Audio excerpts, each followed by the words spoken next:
Here we are at the 14th episode of my weekly recap. Yes, it is a little late. I am posting this on a Tuesday rather than a Monday. Let's just conveniently ignore that and jump straight into the 3 weekly tech talks. The first tech talk is about the first boss in Halls of Infusion. Watcher Irideus can be quite dangerous when he applies power overload on 3 players. Not only does it do a lot of damage for its duration, but it also leaves behind a large puddle when it expires, or when it's dispelled. A neat trick I have for this boss is for all 3 players to stack up, and the priest will mass dispel all 3 off when it's applied. Before you go in the comments and say, but you take triple damage from the floor AoE, something you need to know is that the floor AoE doesn't stack. You can verify this with combat logs. If you try to do this trick, and you look back at logs, you will notice that players don't take triple damage. I will personally vouch that this technique can work on reasonably high keys, and it can make the boss fight drastically easier.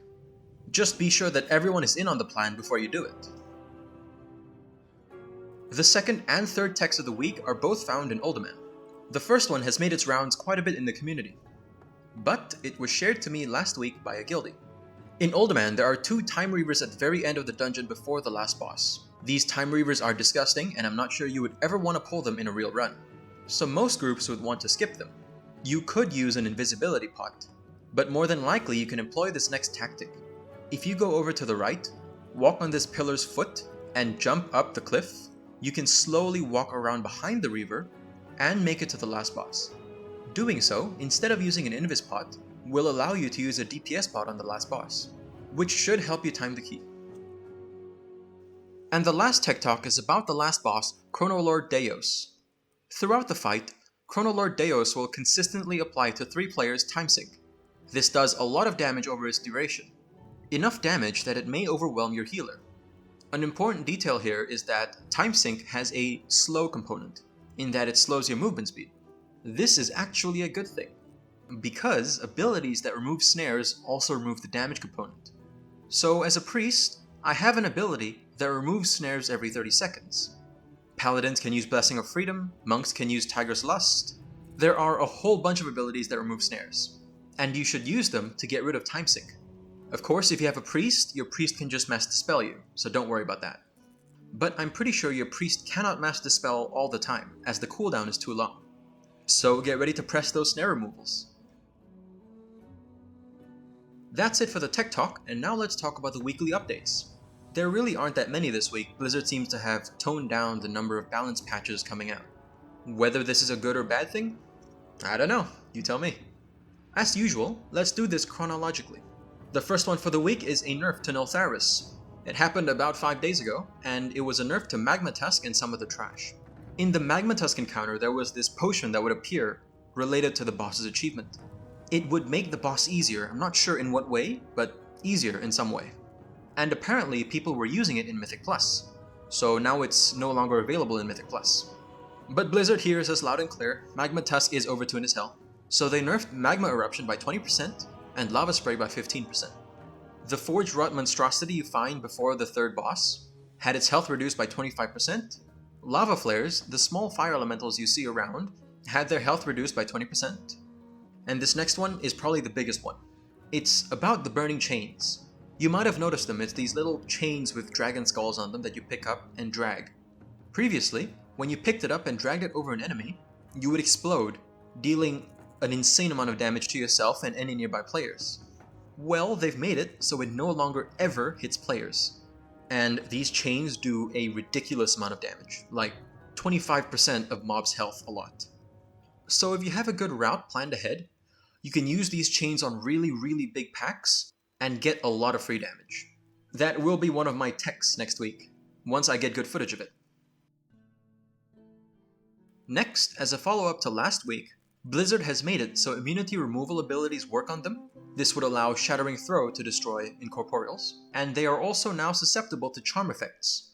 This means Control Undead from Death Knights will finally work, and if I'm reading this right, I think Dominate Mind would also work from Priests. Control Undead and Dominate Mind are both very enticing techniques to remove Incorporeal, as it would apply their destabilize to the enemies rather than players. However, if it was applied to enemies, it would only reduce their damage and healing by 5%, rather than the 50% you get when they apply it to you. Of course, it's no longer Incorporeal week, but you can look forward to using these techniques in the coming weeks. Last for updates to the live game is quite a large class tuning pass. Several classes are getting flat damage buffs basically. Blood Death Knight gets 8%, Beastmaster Hunters get 5%, Fire Mages get a few 5 and 10% buffs to several abilities.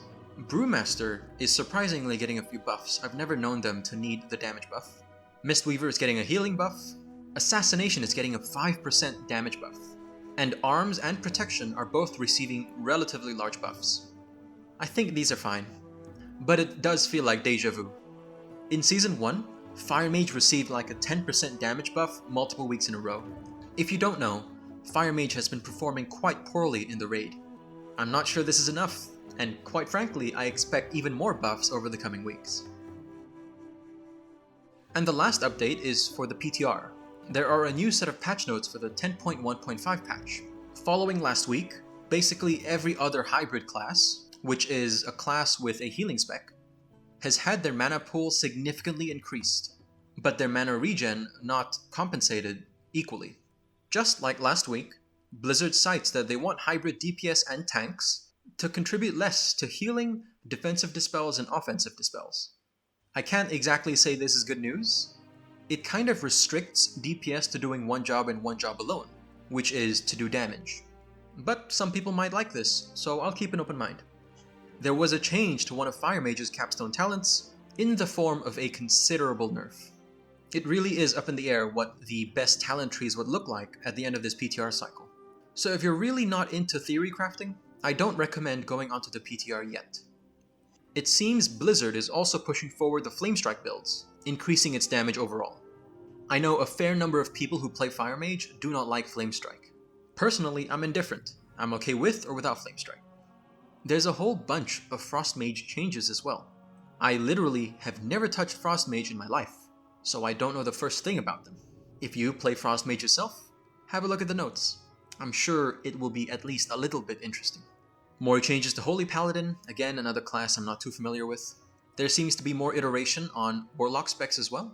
If any of this interests you, I highly recommend going to read them yourself. Honestly, not too many changes on the PTR this week. And we're finally here at the last part about my week in WoW. What happened this week? Well, a lot. I did a lot of keys, and of them, several of them were 20s. I think I managed to snag like 5 portals on my priest. Now that the majority of my group has 4-piece, our keys have been significantly easier. Turns out, the most important ingredient when doing keys is damage. The more damage you have, the easier it is. And boy, was this week easy.